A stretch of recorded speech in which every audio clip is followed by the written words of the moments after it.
جس راستے پہ ہم چلیں تو شیطان اپنا راستہ بدل کر اس پہ آ جاتا ہے جس پہ ہم آ رہے ہیں۔ ہمارا دوست جو ہوا، اس لیے دوست تو پھر دوستوں کے پاس آتا ہی ہے۔ اللہ کے رسول نے فرمایا کہ جس راستے سے عمر چل نکلتا ہے، شیطان ڈر کے مارے وہ راستہ ہی چھوڑ دیتا ہے۔ آپ اندازہ لگائیں، سیدنا فاروق اعظم رضی اللہ تعالیٰ عنہ اتنے نیک اور اتنے جلیل القدر صحابی ہیں، دنیا میں اللہ نے ایسا سلسلہ چلایا ہے، کسی گھر میں پیدائش ہوتی ہے، کسی گھر میں وفات ہوتی ہے، لوگ آ بھی رہے ہیں اور لوگ جا بھی رہے ہیں، اور یہ سلسلہ جاری ہے۔ آنے والے کو بھی یہ نہیں پتا میں کیوں آیا ہوں،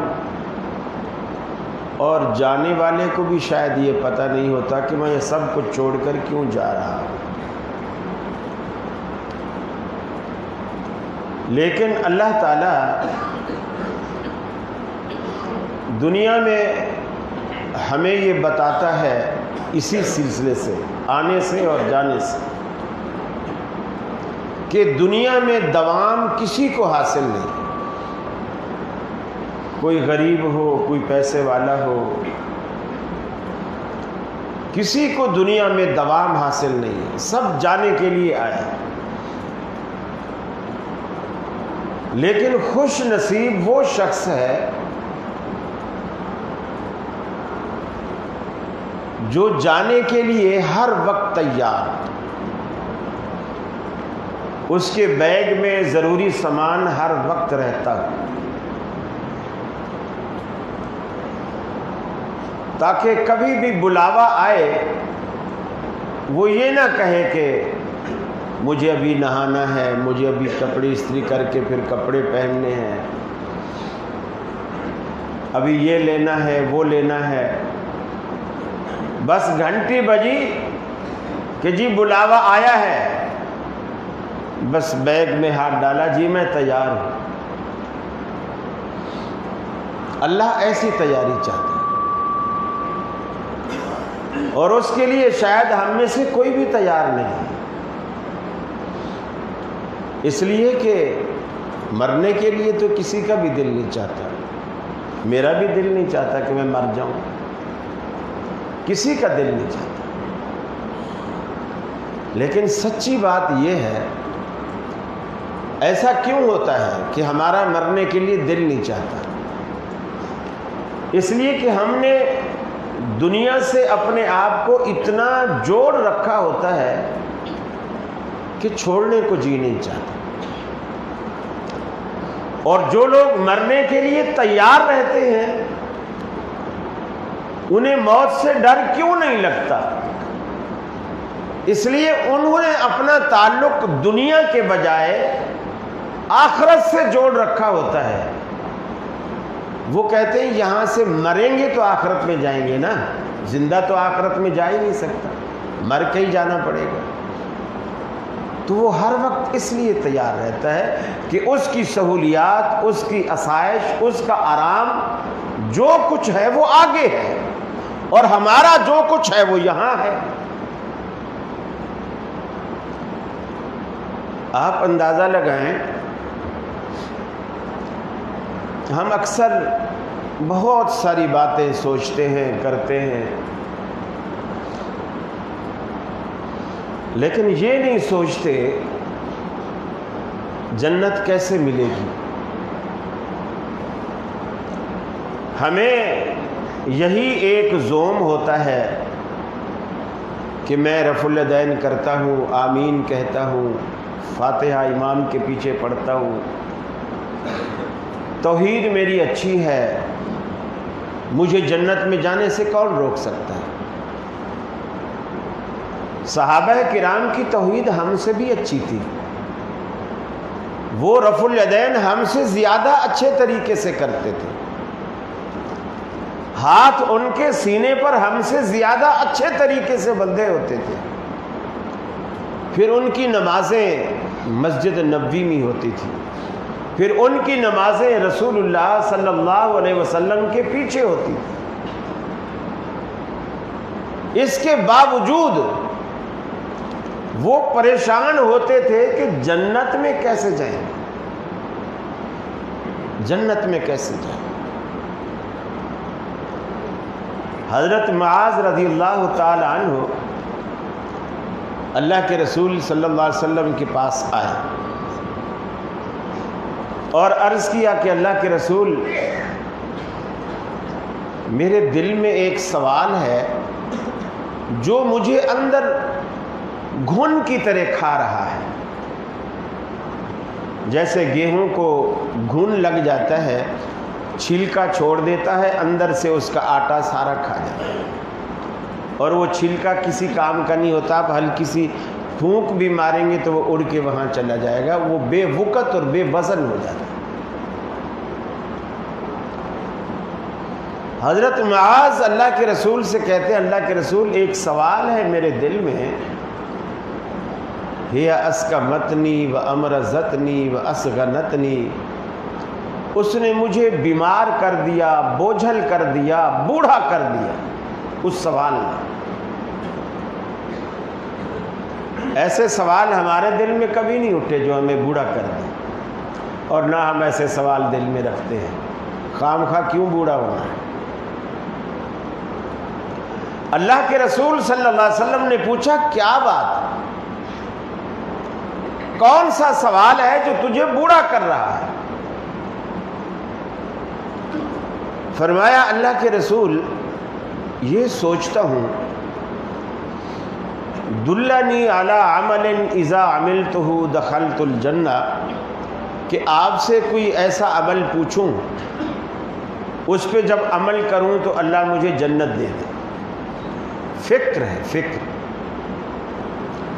وہ یہ سمجھ رہا ہے کہ میرے باقی کام گویا جنت میں جانے والے نہیں ہیں، نعوذ باللہ، جن کی ساری زندگی اللہ اور اس کے رسول کے تابع گزری ہے، وہ پھر بھی پریشان ہے کہ جنت میں کیسے جائے۔ جن کے دامن پہ ایک ذرا برابر بھی داغ نہیں، ہمارے دامن داغدار ہیں، پھر بھی ہم بے فکر ہیں، نڈر ہیں۔ ضروری نہیں ہے کہ موت گھر سے باہر نکلنے میں، میدان جنگ میں اترنے میں، کشمیر جانے میں موت آتی ہے۔ موت تو گھر بیٹھے بھی آتی ہے، اپنے آفس میں آ جاتی ہے، اپنی فیکٹری میں آ جاتی ہے، اپنی گاڑی کے اندر موت آ جاتی ہے۔ ہمارے اللہ انہیں غری کے رحمت کرے، پروفیسر ظفر اللہ صاحب، جنہوں نے جامعہ ابی بکر بنایا، جامعہ بکر گلشن اقبال، اس کے بانی تھے۔ نئی گاڑی نسان وہ لی، اس میں کراچی سے لاہور گئے، ایک بچے کی منگنی کی بات چیت تھی، وہ بچہ بھی ساتھ ہے، ہمشیرہ ساتھ ہے، 2 بیٹے ان کے ساتھ ہیں، 5 افراد ہیں ٹوٹل ان کے سمیت، وہ خود گاڑی چلا رہے۔ یہاں سے پنجاب خیریت سے پہنچ گئے، اب وہاں سے کراچی آ رہے ہیں، خانپور کے قریب وہ گاڑی روڈ سے اتری، اور سامنے جیسے روڈوں پہ درخت ہوتے ہیں پنجاب سائیڈ پر، سندھ سائیڈ پر، وہ درخت میں ٹکرائی۔ جو ان کے پیچھے گاڑیاں آ رہی تھیں انہوں نے دیکھا، اور انہوں نے بعد میں لوگوں کو بتایا کہ درخت سے گاڑی ٹکرائی ہے، ٹکر سے جیسے درخت نے گاڑی کو پھر پیچھے دھکیلا اور پھر واپس جا کے ٹکرائی ہے۔ ان 5 میں سے کوئی بھی زندہ نہیں بچا، کوئی بھی زندہ نہیں بچا۔ آج جامعہ ابی بکر کو ان کے بیٹے جناب حافظ ضیاء الرحمن صاحب اس کو چلا رہے ہیں، اللہ انہیں کروٹ کروٹ جنت نصیب فرمائے۔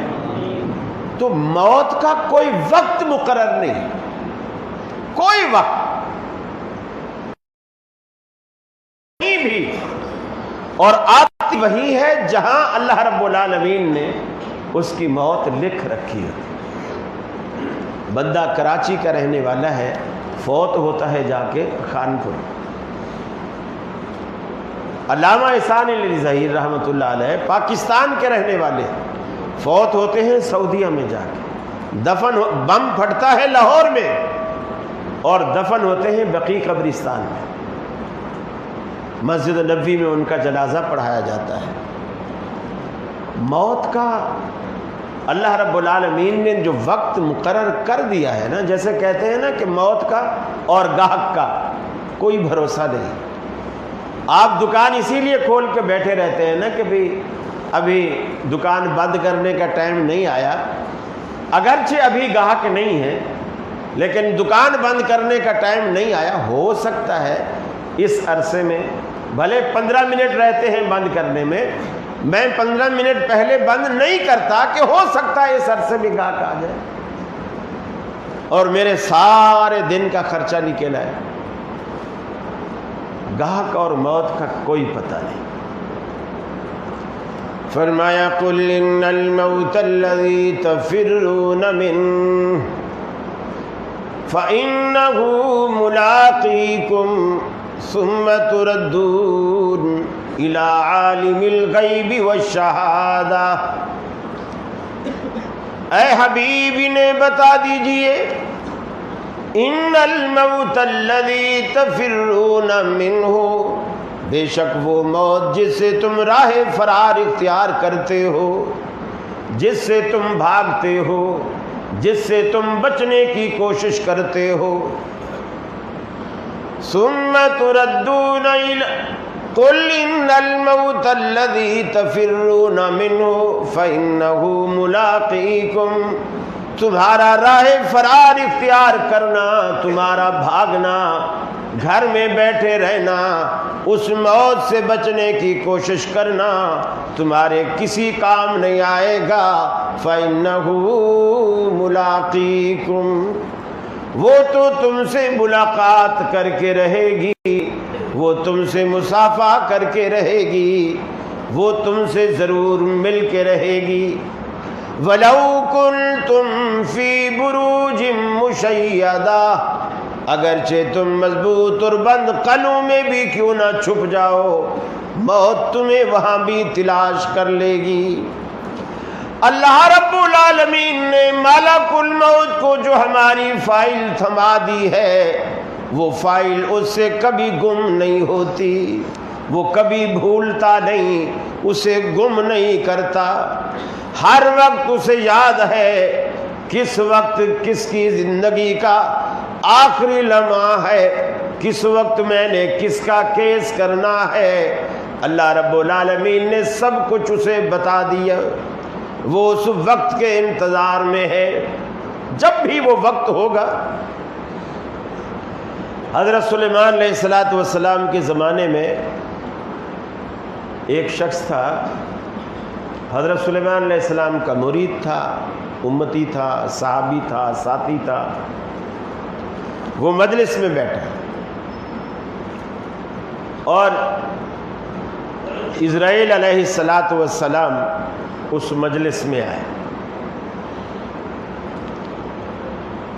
حضرت سلیمان سے کچھ باتیں کرنے لگے، جب وہ چلے گئے تو وہ بندہ پوچھتا ہے حضرت سلیمان سے کہ یہ کون تھا؟ انہوں نے کہا یہ ملک الموت تھا۔ وہ گھبرا گیا۔ حضرت سلیمان نے پوچھا تو کیوں گھبراتا ہے؟ بولے یہ مجھے بار بار گھور گھور کے دیکھ رہا تھا، یہ مجھے گھور گھور کے دیکھ رہا تھا۔ ہمارے یہاں بھی یہی ہوتا ہے نا کہ عورتیں اکثر پڑوس میں وفات ہو جائے تو پہلے دن جب تک میت وہاں رکھی رہے، بہت سارے مرد بھی نہیں جاتے وہاں کہ ابھی تو میت ادھر ہے، اسرائیل بھی ادھر کہیں ہوگا، اب ہم جائیں گے ہمیں دیکھ لے گا، نظر میں آ جائیں گے، نظر میں رکھ لے گا، پرسوں ہمارے پاس آ جائے گا۔ وہ اپنی مرضی سے نہیں آتا۔ ایک بات اپنے دل میں بٹھا، اسرائیل کسی کو دیکھ لے یا نہ دیکھے، وہ اپنی مرضی سے نہیں آتا، اسے بھیجا جاتا ہے۔ اور جب بھیجا جاتا ہے تو وہ نافرمانی نہیں کرتا، اللہ کے حکم کی خلاف ورزی نہیں کرتا، اس کو پورا کرتا ہے۔ انہوں نے کہا کہ حضرت سلیمان سے کہ یہ مجھے گھور گھور کے دیکھ رہا تھا، مجھے اس سے بہت ڈر لگ رہا ہے، آپ مجھے ایسا کریں، ہوا سے حکم کریں، مجھے اڑا کے فلاں وادی میں، اس جگہ سے بہت دور، وہاں مجھے چھوڑا۔ وہ بڑی سرسبز و شاداب وادی تھی۔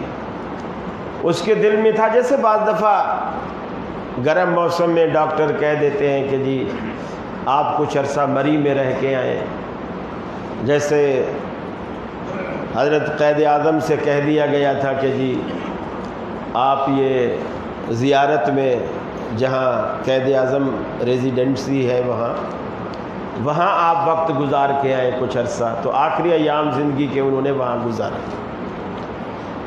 جہاں اچھی آب و ہوا ہوتی ہے، ٹھنڈا ماحول ہوتا ہے، سرسبز و شاداب علاقہ ہوتا ہے۔ تو اس نے بھی خواہش کی کہ مجھے وہاں بھیجا جائے تاکہ وہاں کے ماحول سے مانوس ہو کر میری جو طبیعت ہے وہ حشاش بشاش ہو جائے، اور اس بندے نے گھور گھور کر جو میرے اندر گھبراہٹ پیدا کی ہے میں اس کو بھول جاؤں۔ حضرت سلیمان علیہ السلام نے کہا کوئی بات نہیں، میں ابھی بھجوا دیتا ہوں۔ ہوا ان کے اشاروں پہ چلتی تھی، انہوں نے وہاں پہنچوا دیا۔ جب وہاں پہنچے تو یہ جو بھی اڑن تشتری کہہ لے، اڑن کھٹولا کہہ لے، اس کو کوئی بھی نام دے دے کہ جس چیز پر وہ بیٹھ کے گئے، وہ جب زمین پہ اتری دیکھا کہ وادی میں وہ شخص وہاں موجود ہے جس کے ڈر سے یہ وہاں سے بھاگے۔ اب پریشان، اس نے کہا آپ کون؟ اس نے کہا میں تو وہی ہوں۔ بولے تو تم وہاں مجھے گھور گھور کے کیوں دیکھ رہے تھے؟ بولے میں یہ پریشان تھا کہ تو وہاں بیٹھا تھا اور وہاں سے یہاں تک کچھ سینکڑوں میلوں کا فاصلہ ہے، اور مجھے حکم یہ تھا کہ تیری موت، تیری روح جو نکالنی ہے وہ اس وادی میں نکالنی ہے، اور میں یہ پریشان بیٹھا تھا کہ روح تیری وادی میں نکالنی ہے، وقت بہت کم ہے، ٹائم تیرا آخری ہونے والا ہے، اور تو یہاں بیٹھا ہے، ابھی اتنا ٹائم بھی نہیں ہے کہ تو وہاں تک پہنچے، میں تیری روح وہاں کیسے نکالوں گا؟ میں یہ سوچ رہا تھا۔ اللہ نے وہ سارے انتظامات کیے، پہلے اس کو وہاں پہنچوایا جہاں اس کی روح نکالنی تھی، وہاں ملک الموت پہلے سے موجود ہے۔ ہم فیصل آباد سے کپڑا لینے چلے جاتے ہیں، ہمیں یہ پتہ نہیں ہوتا کہ ہماری موت فیصل آباد میں لکھی ہے، ہم سمجھتے ہیں ہم تجارت کرنے جا رہے ہیں، اور موت کا فرشتہ وہیں فیصل آباد کے کسی روڈ پر کھڑا ہوتا ہے، آپ روڈ کراس کرنے لگتے ہیں اور کوئی گاڑی، کوئی ٹرک آپ کو آ کے ٹکر مار دیتا ہے، پھر آپ جانبر نہیں ہو سکتے، پھر گھر میں فون آتا ہے کہ جی ان کی ڈیتھ ہو گئی۔ اللہ رب العالمین نے بڑا عجیب نظام رکھا ہے، کوئی بھی نہیں بچ سکتا اس نظام سے، لیکن اس کی تیاری کے لیے ہمیں فکر ہونی چاہیے۔ آپ اندازہ لگائیں، سیدنا فاروق اعظم رضی اللہ تعالیٰ عنہ اتنے نیک اور اتنے جلیل القدر صحابی ہیں، اللہ کے رسول نے فرمایا کہ جس راستے سے عمر چل نکلتا ہے، شیطان ڈر کے مارے وہ راستہ ہی چھوڑ دیتا ہے۔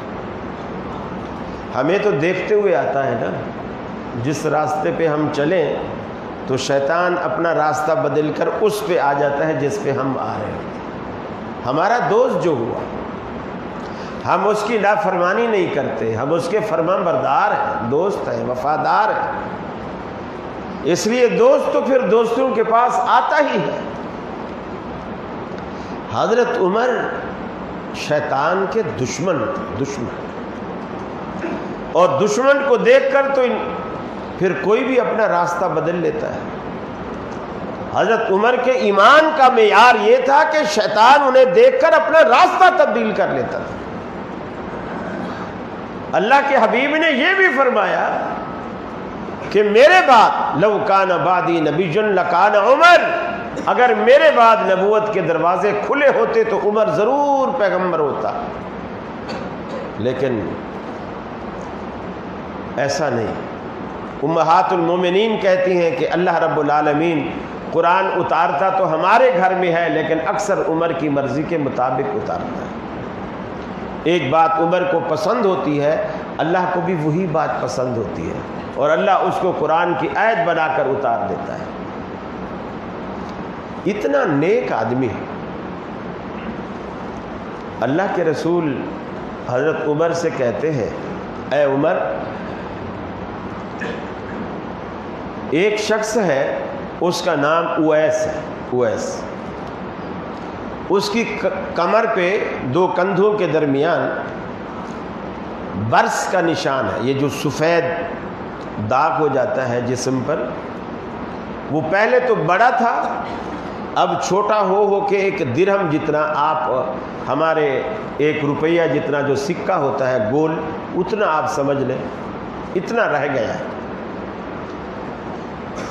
وہ اپنی ماں کا بڑا فرما بردار ہے، اور میرے دور میں وہ موجود ہے۔ ماں اس کی بوڑھی ہے، خدمت کرنے والا اس کے سوا ماں کا اور کوئی نہیں۔ یہ ماں کو چھوڑ کر میرے پاس نہیں آ پا رہا، آنا چاہتا ہے لیکن آ نہیں پا رہا۔ اگر آ جائے گا تو صحابی کا رتبہ اسے ملے گا، اور یہ بڑا عظیم رتبہ ہے صحابی کا، لیکن اس نے صحابی کے رتبے کو کھو دیا ہے۔ کس کی وجہ سے؟ بوڑھی ماں کی وجہ سے۔ کراچی والوں، آپ کی جو یہ مائیں ہوتی ہیں نا، بوڑھی مائیں ہوتی ہیں، یہ اللہ رب العالمین کی جنت کا ایک دروازہ ہوتی ہے۔ آپ ان کی خدمت کرتے ہیں تو اللہ آپ کو جنت عطا کرتا ہے، ان کے منہ سے دعائیں نکلتی ہیں، آپ کی دنیا بھی پار ہوتی ہے، آخرت بھی میں بھی بیڑا پار ہوتا ہے ماں کی دعا سے۔ اور ماں اور باپ، یہ دونوں ہستیاں ایسی ہستیاں ہیں، ان کی آنکھوں میں کبھی اپنی زندگی میں آنسو نہ آنے دینا، ان کو ہمیشہ مسکراتے رکھنا۔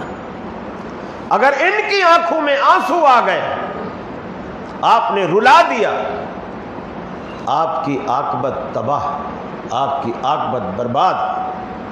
باپ کسی بھی عمر میں ہو، کسی بھی عمر میں۔ امام ابن سیرین رحمۃ اللہ علیہ بہت بڑے امام ہیں، ان کے والد فوت ہوئے تو زاروں قطار ہونے لگے۔ لوگوں نے کہا ہمیں صبر کا درس دیتے ہو، آپ کا والد فوت ہوا، اتنا دھاڑے مار مار کے رو رہے ہو۔ انہوں نے کہا میں اس وجہ سے نہیں رو رہا ہوں کہ میرا والد فوت ہو گیا، میں اس وجہ سے رو رہا ہوں کہ اللہ نے میرے لیے والد اور والدہ دونوں کی شکل میں اللہ نے جنت کے 2 دروازے کھولے تھے، ان میں سے ایک دروازہ آج بند ہو گیا ہے۔ اور یہ حقیقت ہے، یہ حقیقت ہے کہ اللہ رب العالمین جنت کے یہ دونوں دروازے بنا دیا۔ تیرے لیے جنت بھی ہے، دوزخ بھی ہے۔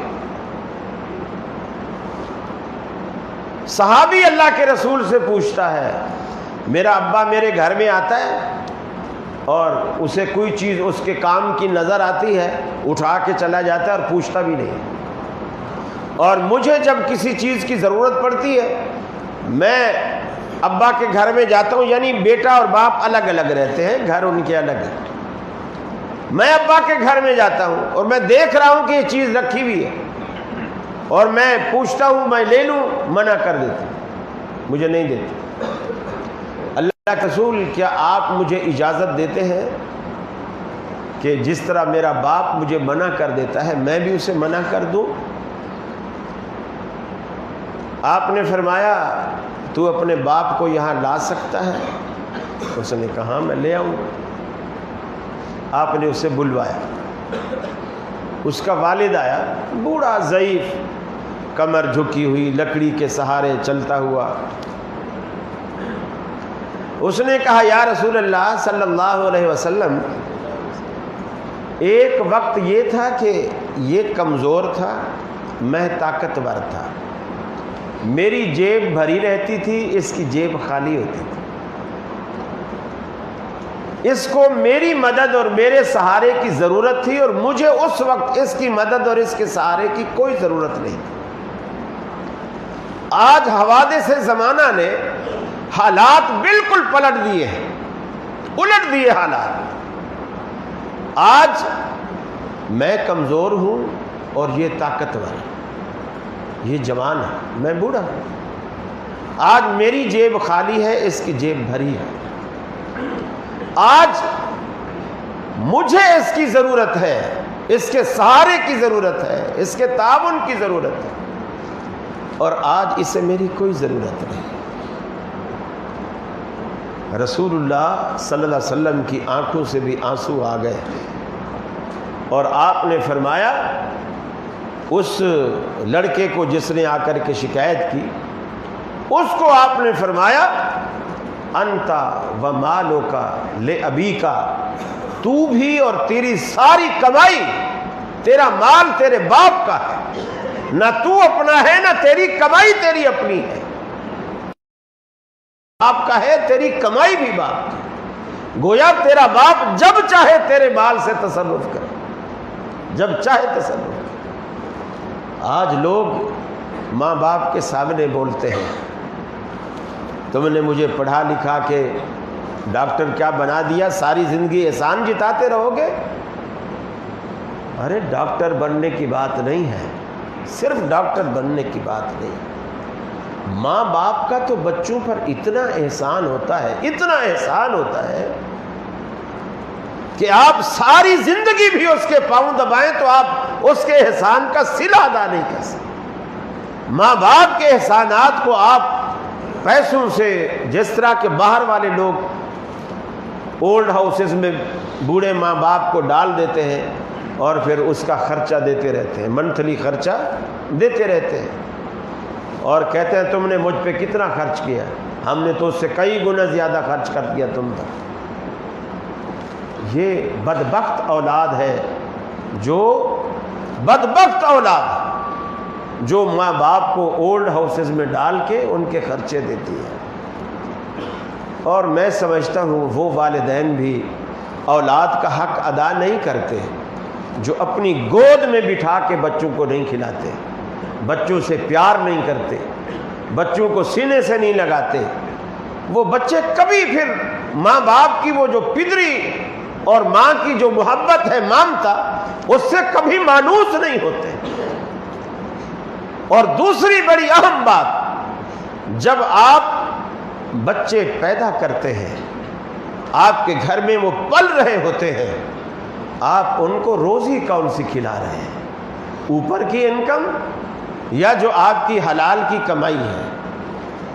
لوگ کہتے ہیں مولوی صاحب آپ بھی پتہ نہیں کس دنیا میں رہتے ہیں. آج کل حلال سے گزارا کس کا ہوتا ہے؟ آج کل حلال سے گزارا کس کا ہوتا ہے؟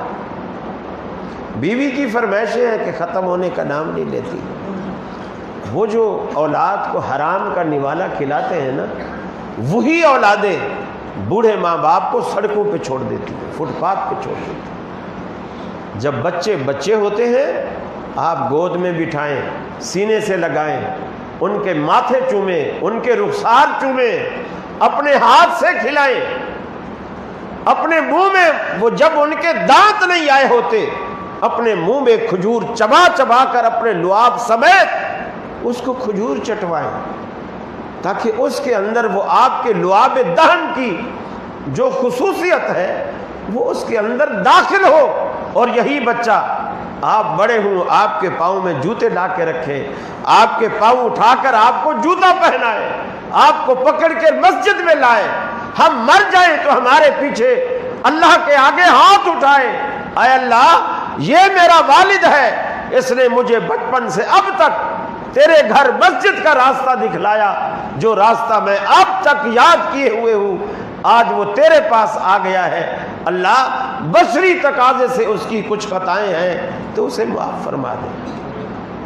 ہم نے تو وہ راستہ دکھایا ہی نہیں ہے. سینما کا راستہ دکھانے کی ضرورت نہیں ہوتی، وہ ماحول خود دکھا دیتا ہے. مسجد کا راستہ دکھانا پڑتا ہے. تو میں عرض کر رہا تھا صحابہ کو فکر کتنا ہے. آپ نے حضرت عمر سے کہا قرن سے ایک شخص آئے گا، اویس نامی، کمر پہ برس کا نشان تھا، بڑا چھوٹا چھوٹا ہو کر 1 درہم برابر رہ گیا ہے، ماں کی خدمت کرتا ہے، اور اس ماں کی خدمت کی وجہ سے اللہ نے اسے وہ کچھ دیا ہے کہ وہ کچھ بھی منہ سے نکال دے عرش والا اسے فوراً پورا کر دیتا، فوراً پورا کر دیتا.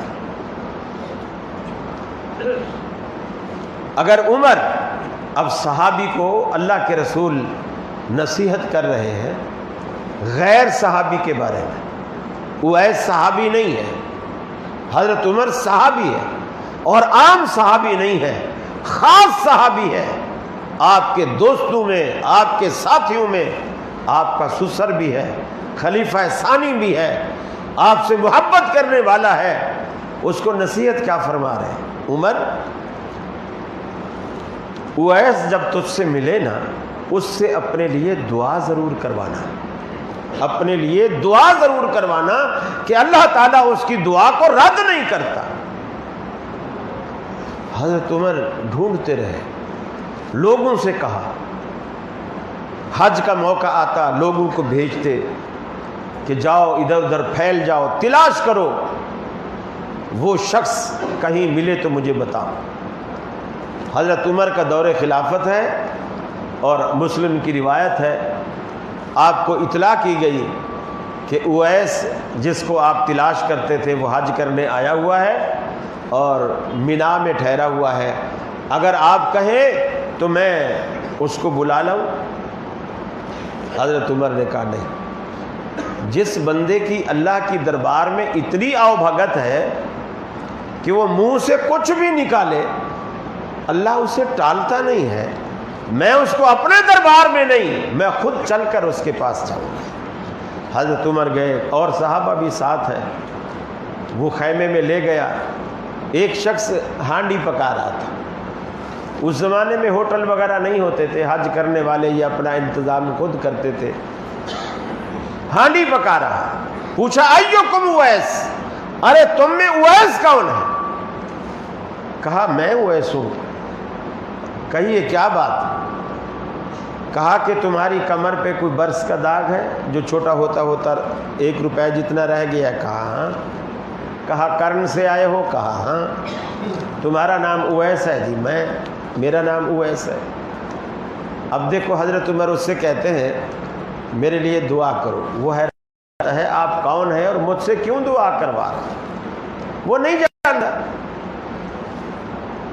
حضرت عمر کہتے ہیں میرا نام عمر ہے، میں صحابی رسول ہوں، خلیفۃ المسلمین ہوں. اللہ کے رسول نے مجھے کہا تھا کہ یہ نشانیاں بتا کر کہ وہ اگر تجھے ملے تو ان سے اپنے لیے دعا ضرور کروانا. اب حضرت اویس پوچھتے ہیں کہ اچھا تو کیا دعا کروانا چاہتا ہے؟ اہل حدیثو توجہ کرو اس بات پہ. حضرت عمر فرماتے ہیں میرے لیے صرف یہ دعا کر دے کہ اللہ عمر کے گناہوں کو معاف کر دے. جس کے دامن میں کوئی داغ نہیں ہے، اللہ سے ڈرتا اتنا ہے کہ اللہ سے یہ دعا کرو کہ اللہ عمر کے گناہوں کو معاف کر. اور ہمارے دامن سارے سیاہ ہو چکے اور ہم دوسروں سے لڑ رہے ہوتے ہیں جیسے ہم جنت کے ٹھیکیدار ہیں، جیسے ہم جنت کے ٹھیکیدار ہیں. میرے بھائی اپنی زبان میں نرمی پیدا کیجیے، محبت پیدا کیجیے، نفرتوں کو دل سے نکالیے، رشتہ داروں کا خیال کیجیے، اپنے بچوں کا خیال کیجیے. میں یہ نہیں کہتا مولویوں کے بچوں کا خیال، اپنے بچوں کا خیال، اپنی بہن بیٹی کا خیال کرو، اپنے ماں باپ کا خیال کرو. اپنے ماں باپ کے سامنے ایسی خدمت کرو کہ وہ دل سے آپ کو دعائیں دیں. آپ کو مولوی سے دعا کروانے کی ضرورت ہی نہیں پڑے گی، ماں باپ کی دعائیں ہی آپ کے لیے کافی ہیں۔ آپ ایسا کام کر کے تو دیکھیں نا، کر کے تو دیکھیں۔ پھر اگر آپ نے آخرت بنانی ہے تو یقیناً آپ کو موت کو یاد رکھنا ہوگا، اس لیے کہ ہم کتنی بھی عمر پا لیں آخر میں نتیجہ ہمارا یہی ہے۔ آنے جانے کا کھیل جاری ہے، کوئی کیا جانے کس کی باری ہے، آخر کار سب جدا ہوں گے، 4 دن کی یہ رشتہ داری ہے۔ سر پہ منڈلا رہا ہے عزرائیل، موت کا خوف دل پہ طاری ہے، یوں تو میٹھا بہت ہے جام حیات، مگر آخری گھونٹ اس کا کھاری ہے۔ وہ کھاری تو ہے لیکن پینا سب نے ہے۔ کل من علیہا فان ویبقى وجہ ربک ذو الجلال والاکرام۔ فرمایا دنیا میں رب العالمین سب پہ فنا کی تلوار چلائے گا، کوئی بھی دنیا میں زیرو زندہ نہیں بچے گا، سب کے سب موت کا نوالا بنیں گے، موت کے منہ میں آئیں گے، باقی رہنے والی صرف اللہ رب العالمین کی ذات ہے۔ وَيَبْقَى وَجْهُ رَبِّكَ ذُو الْجَلَالِ وَالْإِكْرَامِ۔ ساری کی ساری کائنات مٹ جائے گی، کائنات کو مٹانے کے لیے رب العالمین کو دیر نہیں لگتی۔ رب العالمین کا فرشتہ جسے آپ اسرافیل کہتے ہیں، دنیا میں اس کو کوئی کام نہیں، آج تک اس نے کوئی کام نہیں کیا۔ وہ سور، وہ باجا منہ میں لے کر کھڑا ہوا ہے، جب سے پیدا ہوا ہے، اس حکم کے انتظار میں کس دن رب العالمین مجھے حکم کرتا ہے میں اس باجے میں پھونک مار دوں اور یہ ہستی بستی دنیا دیکھتے ہی دیکھتے کھنڈرات میں تبدیل ہو جائے۔ حکم کے انتظار میں کھڑا ہے، پہلی مرتبہ سور پھونکے گا، ساری کی ساری دنیا مٹنا شروع ہو جائے گی۔ کیا حیوان، کیا انسان، انسانوں کے دل پھٹ جائیں گے، سور کی آواز اتنی سخت ہوگی، یہ بھاری بھرکم پہاڑ جنہیں آج تمہیں اس سے زیادہ طاقتور اور مضبوط اور وزنی چیز بھی کوئی نظر نہیں آتی، اللہ رب العالمین کہتا ہے وَتَكُونُ الْجِبَالُ كَالْعِهْنِ الْمَنْفُوشِ۔ جیسے روئی کے کارخانے میں دھنی ہوئی روئی کی پوزیشن ہوتی ہے، پورے کمرے میں روئی اڑتی پھرتی ہے، وہ اتنا ہلکی جو ہو جاتی ہے مٹی بھی اس میں سے نکل جاتی ہے۔ فرمایا یہ پہاڑ ایسے اڑتے پھریں گے جیسے یہ پتھر نہیں بلکہ روئی کے گالے ہیں۔ جس سور کی آواز پر پہاڑ ریزہ ریزہ ہو کر روئی کے گالوں میں تبدیل ہو جائیں، وہاں انسان کی کیا حیثیت ہے۔ یوم یکون الناس کالفراش المبثوث۔ آپ نے بتی پر، لالٹین پر، بلب پر کبھی آنے والے پتنگوں کو آپ نے دیکھا ہوگا، پر کہیں ہوتا ہے، سر کہیں ہوتا ہے، دھڑ کہیں ہوتا ہے۔ اسی طرح انسان بالکل انہی پتنگوں کی مانند اڑ جائیں گے، بکھر جائیں گے، کچھ بھی نہ رہے گا، نہ میرا بنگلہ، نہ میری فیکٹری، نہ میری دکان، نہ میرا شہر، کچھ بھی تو دنیا میں میرا نہیں بچے گا، حتیٰ کہ یوم تبدل الارض غیر الارض، اللہ رب العالمین اس زمین کی شکل بھی تبدیل کر دے گا، دوسری زمین سے ادھر بدل دے گا، اس پر نہ پہاڑ رہے گا، نہ مکان رہے گا، نہ درخت رہے گا، نہ کوئی نشانی رہے گی، سب کچھ ختم ہو کے انسان بھی ختم۔ والسماوات مطویات بیمینہ، یہ ساتوں آسمان اور ساتوں زمینیں رب العالمین ان کو لپیٹ کر فرمایا اپنے دائیں ہاتھ میں لے لے گا، دائیں مٹھی میں لے گا۔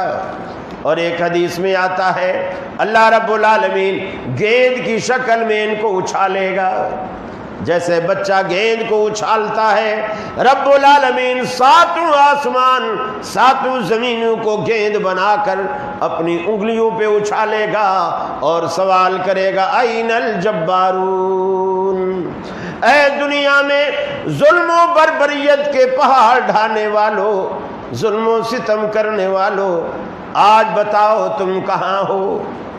اللہ رب العالمین پھر سوال کرے گا لمن الملک اليوم، آج بتاؤ ملک کا مالک کون ہے؟ آج یہ ساری کی ساری دنیا کس کی ہے؟ آج بتاؤ اس کا وارث اور مالک کون ہے؟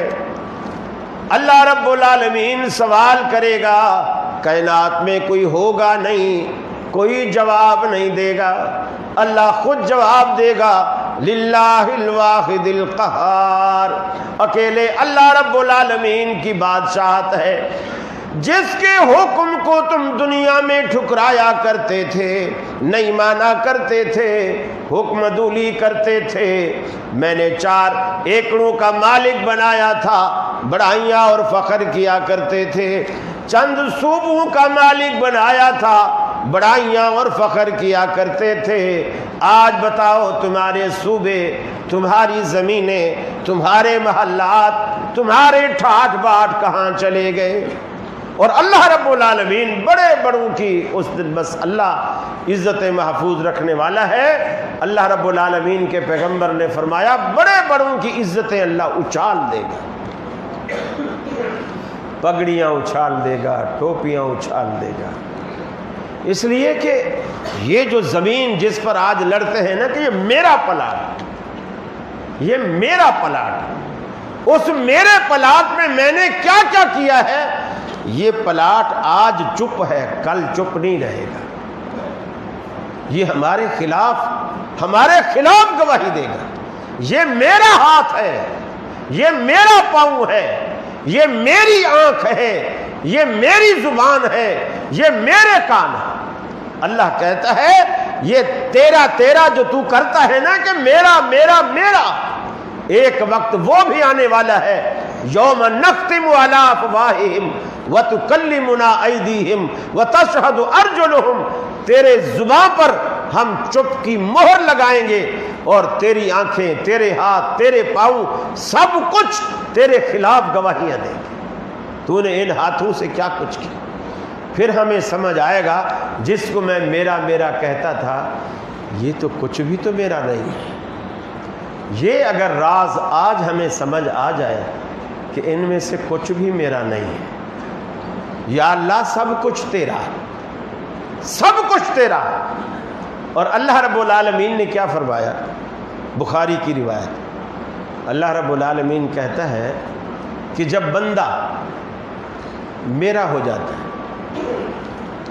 بندہ میرا ہو جاتا ہے، میں اس کا ہو جاتا ہوں، اس کا ہو جاتا ہوں، وہ میری طرف 1 قدم بڑھاتا ہے، میری رحمت اس کی طرف 10 قدم بڑھاتی ہے، وہ چل کر آتا ہے، میری رحمت اس کی طرف دوڑ کر جاتی ہے۔ پھر جب میں اس کا ہو جاتا ہوں، اللہ نے بڑے عجیب الفاظ قرآن پاک میں کہے، حدیث میں کہے، فرمایا کہ پھر میں اس کی آنکھ بن جاتا ہوں جس سے وہ دیکھتا ہے، میں اس کی زبان بن جاتا ہوں جس سے وہ بولتا ہے، میں اس کے کان بن جاتا ہوں جس سے وہ سنتا ہے، حتیٰ کہ آپ نے فرمایا، اللہ یہ کہتا ہے، حدیث قدسی ہے، میں اس کے پاؤں بن جاتا ہوں جس سے وہ چلتا ہے۔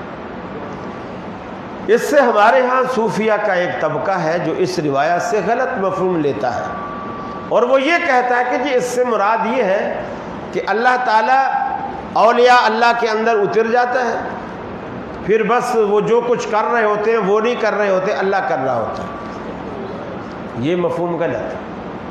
اس حدیث کا مفہوم یہ ہے کہ جب بندہ میرا اور میں اس کا ہو جاتا ہوں، تو میں جب اس کی آنکھ بن جاتا ہوں کا مطلب یہ ہے آنکھ سے وہی چیز دیکھتا ہے جو مجھے پسند ہے، اس سے بچتا ہے جو مجھے ناپسند ہے، کان سے وہی بات سنتا ہے جو مجھے پسند ہے، اس سے بچتا ہے جو مجھے ناپسند ہے، ہاتھ سے وہی چیز اٹھاتا اور پکڑتا ہے، اسی چیز کو ہاتھ لگاتا ہے جو مجھے پسند ہے، اور جو مجھے ناپسند ہے اس سے بچتا ہے، اپنے پاؤں کو اسی جگہ لے جاتا ہے جس جگہ جانا مجھے پسند ہے، اور اس جگہ سے اپنے پاؤں کو جانے سے روکتا ہے جو جگہ مجھے ناپسند ہے۔ گویا وہ اپنی مرضی کو میرے تابع کر لیتا ہے۔ رحمان مسجد والوں، اللہ تعالیٰ آپ کو اپنی مرضی کرنے کا ایک مرتبہ اختیار ضرور دیتا ہے، آپ کو اپنی مرضی کرنے کا اختیار ایک مرتبہ ضرور دیتا ہے، چاہے آپ وہ اختیار دنیا میں استعمال کر لیں، چاہے اس اختیار کو آپ آخرت کے لیے محفوظ کر لیں۔ سمجھدار آدمی وہی ہوتا ہے جو اس اختیار کو آخرت کے لیے محفوظ کر لیں۔ دنیا میں آپ خواہشات کا گلا دبا دیں، اللہ کے تابع کر لیں اپنے آپ کو، اور یہی یقین مانیے آپ کا جیسے اب مسجد میں بیٹھنا ہے، یہ یوں سمجھ لو کہ آپ دنیا کے لیے نہیں بیٹھے ہو۔ یقیناً مسجد میں بیٹھنا، اللہ تعالیٰ جتنی دیر بندہ بیٹھا رہتا ہے اس کو لکھتا ہے کہ نماز میں بیٹھا ہے، یہ نماز میں بیٹھا ہے، حالانکہ آپ نماز نہیں پڑھ رہے، اللہ لکھتا ہے کہ نماز ہی میں بیٹھا ہو۔ پھر آپ حلال کماتے ہو، یہ نہیں کہ بس آپ نے روزی کمائی، اب حلال کماتے ہو، اس پر بھی اللہ تعالیٰ آپ کو اجر دیتا ہے، آم کے آم گٹھلیوں کے بھی دانت، یعنی اجر بھی مل رہا ہے۔ آپ اپنی بیوی، آپ کی جو بیوی ہے بدکوا ہے، آپ اس سے محبت کرتے ہیں، اس سے پیار کرتے ہیں، اللہ اس پر بھی آپ کو اجر دیتا ہے۔ صحابہ نے پوچھا یا رسول اللہ، یہ تو ہم اپنی لذت حاصل کرنے کے لیے سب کچھ کرتے ہیں، اس پر بھی ثواب ملے گا؟ آپ نے دیکھو کتنے پیارے انداز میں سمجھایا، آپ نے فرمایا یہ لذت اگر ناجائز جگہ پر تم حاصل کرتے تمہیں گناہ ہوتا؟ انہوں نے کہا یا رسول اللہ گناہ ہوتا، تو آپ نے فرمایا جب جائز چیز استعمال کرو گے تو ثواب کیوں نہیں ملے گا؟ پھر آپ صلی اللہ علیہ وسلم نے فرمایا اگر اپنی بیوی کے منہ میں اپنے ہاتھ سے محبت سے کوئی شخص، یہ جب دلہا دلہن نئے بیاہ کے آتے ہیں نا، اس وقت تو شاید یہ رسم سارے ادا کر لیتے ہیں، اور جب بچے ہو جاتے ہیں پھر زندگی بھر کبھی کسی کو یہ خیال نہیں آتا ہے۔ ارے میرے بھائیوں، اگر یہ رسم جو اللہ کے رسول نے بتلائی ہے اسے آپ ساری زندگی یاد رکھو، یقین مانو ساری زندگی آپ دلہا کہلاؤ اور وہ دلہن کہلائے، وہ ساری زندگی دلہن کہلائے۔ وہ کیا ہے؟ آپ نے فرمایا اگر کوئی خامد، اس کی کوئی ایج نہیں، کتنے بچے ہیں اس کے کوئی پرواہ نہیں، اگر نوالا محبت سے اپنے ہاتھ سے نوالا توڑ کر اس میں سے ایک بوٹی رکھ کر شوربے میں ڈبو کر اپنے ہاتھ سے اس کے منہ میں دیتا ہے، اللہ کے حبیب فرماتے ہیں یہ بھی صدقہ ہے، یہ بھی صدقہ ہے۔ میرے بھائیو، صرف بکرا کاٹنے کا نام صدقہ نہیں، بکرا بیوی کو کھلانے کا نام بھی صدقہ ہے۔ کم از کم نازم آباد کی عورتیں تو مجھے دعا دیں گی نا۔ آج سے آپ یہ کام شروع کر دیں، آج سے یہ کام شروع کر دیں۔ اور اللہ رب العالمین کے پیارے پیغمبر نے ایک ایک بات، اما عائشہ فرماتی ہیں اللہ کے رسول گھر میں ہوتے، ہمارے پاس بیٹھے ہوتے، باتیں کر رہے ہوتے اور گھل مل جاتے، اور بہت گھل مل جاتے، اور ادھر حضرت بلال کی اذان کی آواز آتی، آپ فوراً ہماری مجلس سے اٹھ کھڑے ہوتے، مسواک پکڑتے، لوٹا پکڑتے اور نماز کی تیاری میں لگ جاتے، اور پھر ایسے ہو جاتے جیسے ہمیں جانتے ہی نہیں، اس لیے کہ آپ سب کا حق ادا کریں، اللہ کا بھی حق ادا کریں، بندوں کا بھی حق ادا کریں، بیوی کا بھی حق ادا کریں، بچوں کا بھی حق ادا کریں۔ آپ جب ابھی گھر سے جائیں تو آپ کی بیوی کو لگے کہ کوئی فرق لگا ہے، آپ کہیں ایسی اچھی جگہ سے ہو کر آئے ہیں کہ فرق لگا ہے، وہ فرق یہ ہے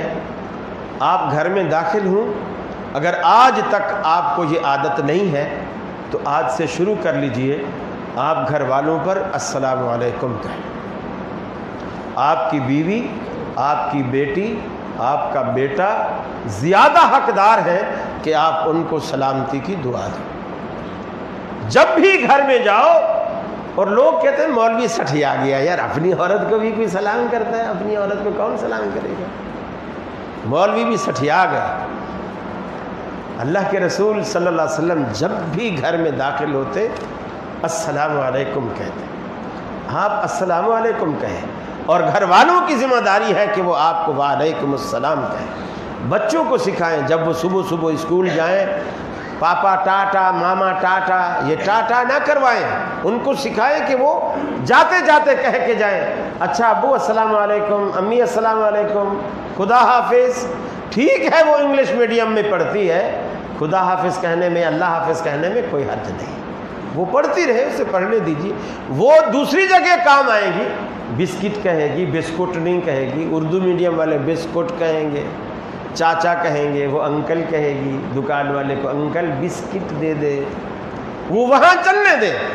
لیکن یہ جو اسلامی تربیت ہے یہ آپ بچوں کو دیں، ابھی سے آپ بچوں کو سکھلائیں۔ یقین مانیے جب آپ پانچوں وقت مسجد میں اگر گھر سے آتے ہیں، دعا دے کر آتے ہیں اور پھر جاتے ہوئے دعا دیتے ہیں، جس کو روزانہ 10 مرتبہ جس گھرانے کو سلامتی کی دعا ملتی ہو، اس گھرانے کا کوئی بال بیکا کر سکتا ہے؟ کبھی۔ اور پھر اللہ کے رسول نے یہ بھی تو فرمایا نا کہ والد کی دعا جب اولاد کے حق میں ہوتی ہے اللہ اسے کبھی رد نہیں کرتا۔ دعوت الوالد لولدہ، اللہ تعالیٰ والد کی دعا کو فوراً قبول کرتا ہے۔ لیکن ہم ایسا نہیں کرتے۔ آج عادت ڈالیے، اس طرح کی چھوٹی چھوٹی باتیں ہیں، بچوں کو آپ ابھی سے تربیت کریں۔ چھوٹے چھوٹے بچے ہیں جب بولنا سیکھتے ہیں، انہیں کہیں اللہ ربی، چھوٹے چھوٹے جملے یاد کرائیں، اللہ میرا رب ہے، اللہ ربی، اللہ میرا رب ہے۔ پھر جب یہ یاد ہو جائے لا اشرک بہ شیئا، میں اس کے ساتھ کسی کو شریک نہیں ٹھہراتا۔ اب ہم کیا کرتے، بچہ بولنے لگا، بول ماما، بول چاچا، بول ابا، ارے یہ چیزیں تو وہ خود سیکھ جائے گا، یہ تو ماحول میں، یہ سکھانے کی چیزیں نہیں ہیں۔ جو سکھانے کی باتیں ہیں وہ اسے سکھائیں، اور یقین مانیے یہی بچے انشاءاللہ آپ کے کام آئیں گے، آپ کے کام آئیں گے۔ اور جب والد کا جنازہ اگر سامنے رکھا ہو اور بچے صف میں کھڑے ہوں، اور اگر امامت کے مصلی پہ کھڑے ہوں تو بات ہی کیا ہے۔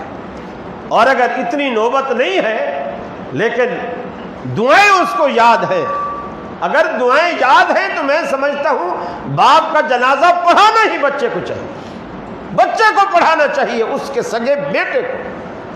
جو دعائیں آپ کا سگا بیٹا آپ کے لیے اس وقت کرے گا نا، کسی بھی مسجد سے بڑا سے بڑا مولوی بھی پکڑ کے لے آئیں گے نا، وہ دل سے ہم رونے والی شکل بنا لیں گے، لیکن دل سے وہ دعا نہیں نکلے گی جو بیٹے کے دل سے نکلے گی ابا کے جنازے میں۔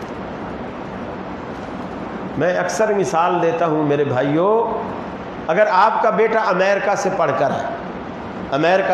ہے اور دل کا سب سے بڑا ڈاکٹر ہو پاکستان میں، امریکہ میں بھی دوسرے تیسرے نمبر پر ہو اس کا نمبر، اور وہ پاکستان آ گیا، یہاں پہلے نمبر پر ہے، کارڈیو میں پریکٹس کرتا ہے اور اس کا اپنا بھی پرائیویٹ کلینک، اللہ نہ کرے آپ کو دل کا عارضہ ہو جائے اور پہلی مرتبہ اٹیک ہو، آپ لوگوں کو کیا بولیں گے اگر بولنے کی ہمت ہے کہ مجھے کہاں لے جاؤ،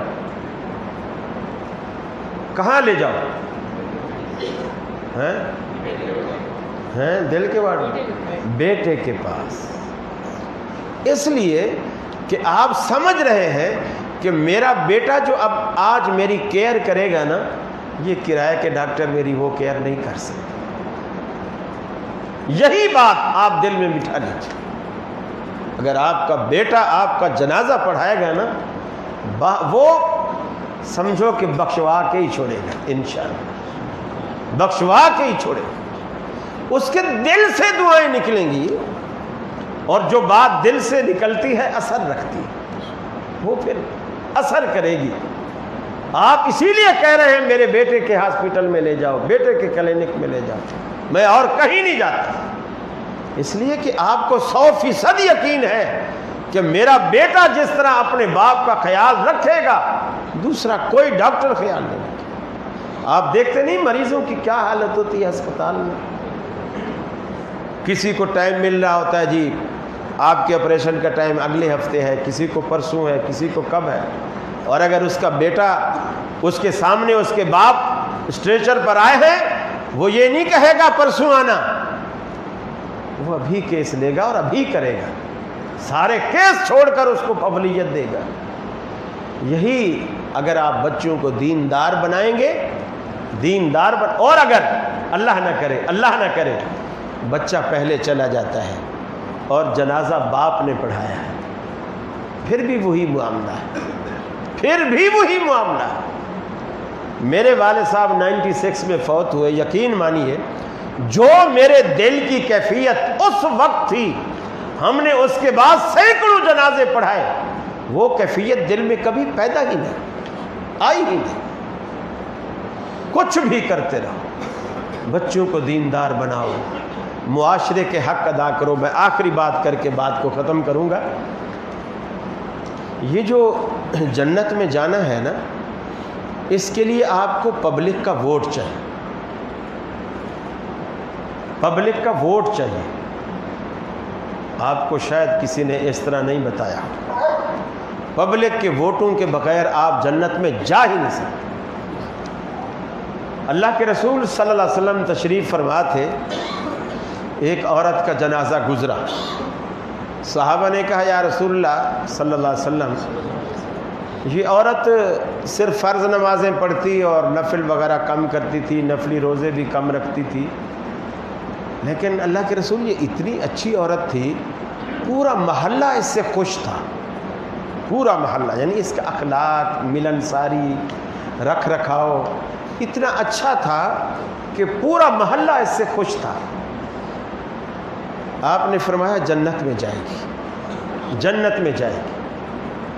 تھوڑی دیر بعد ایک اور جنازہ ہے، صحابہ نے کہا یا رسول اللہ نمازیں بہت پڑھتی تھی، نفلی روزے بھی بہت رکھتی تھی، صدقہ خیرات بھی بہت کرتی تھی، لیکن پورا محلہ اس سے تنگ تھا، گویا اتنا تنگ تھا کہ آج یہ مری ہے نا، لوگ آج مٹھائی بانٹیں گے۔ اللہ کے رسول نے فرمایا دوزخ میں جائے گی، دوزخ میں جائے گی۔ پبلک کا ووٹ اسے جنت اور دوزخ میں لے جا رہا ہے، اور پبلک آپ کو یہ ووٹ کب دے گی؟ جب آپ پبلک سے بنا کے رکھیں گے، ہمسائیوں سے بنا کے رکھیں، رشتہ داروں سے بنا کے رکھیں، ان کا ووٹ آپ کے مرنے کے بعد آپ کو کام دے گا۔ جب یہ محلے میں آپس میں بیٹھے باتیں کرتے ہوں گے، یار کتنا اچھا آدمی تھا، یار ایمان سے رونق تھی اس کی محلے میں، کیسے لوگوں کے کیسے کام آتا تھا، کیسے کام کرتا تھا لوگوں کو۔ یہ جو تعریفیں ہیں نا، اللہ رب العالمین کے پاس جا رہی ہوں گی، یہی آپ کے جنت میں جانے کا ووٹ ہوگا۔ اور جو لوگ ہمارا گلہ کریں گے، برائیاں کریں گے، اچھا ہوا مصیبت ٹل گئی، بلا ٹل گئی، یہی ہمارے جہنم میں جانے کا باعث بنے گا۔